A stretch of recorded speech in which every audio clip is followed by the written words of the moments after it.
Hey guys, welcome back to Burr Music Album Reviews, where today I'll be starting a brand new series called Quick Discogs, where I'll be going over an entire artist's discography in just a short amount of time. So today I'll be starting with a very highly acclaimed rapper from Compton, California, Kendrick Lamar. Kendrick has always been my favorite rapper ever since I started listening to him, about a year ago now.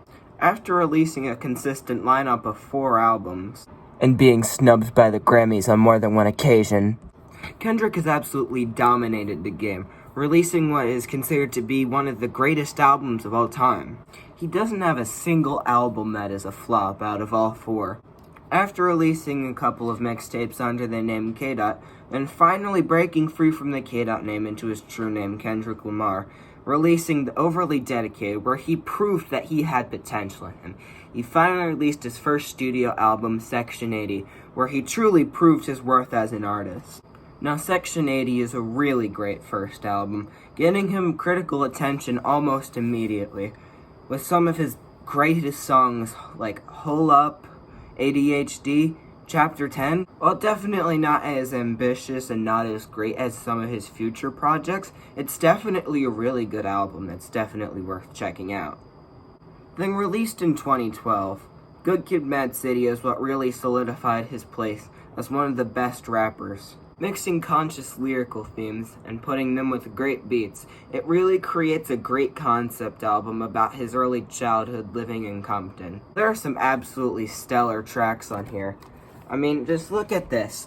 All of these are good tracks. Then, even still after this absolutely great album, there was even more to come. Now, it took a couple of years for him to make his next album, but it is a common fact that what came after Good Kid, Mad City was the greatest hip-hop album of the entire decade.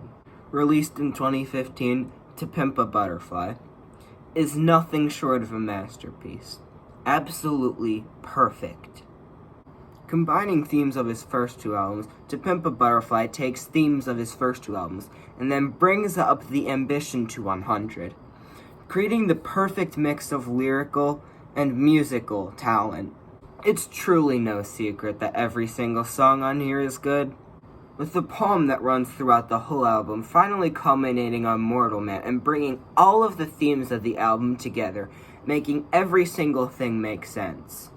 With my favorite tracks being Wesley's Theory, King Kunta, and Mortal Man, there is absolutely no other album that I could call my favorite rap album. I mean, everyone loves this album, and there is a reason why. It is just absolute perfection. Then after releasing this absolutely perfect album, he went on to write one more album as of now. Then released in 2017, Darn goes the hardest out of any of his albums, with some of his harshest delivery and some of his best bars. And once again, this album is just full of great songs, with my favorites being Loyalty, Duckworth, and XXX. As of now, we have not received any real news of a new album from him, but there are millions of rumors online. But overall, I think he ended off on a great album, despite it being my least favorite of his. So to conclude, Kendrick Lamar has one of the most consistent discographies of any artist ever. So anyways, make sure to like, comment, subscribe, and share this video. Anyways, I'll see you in the next video.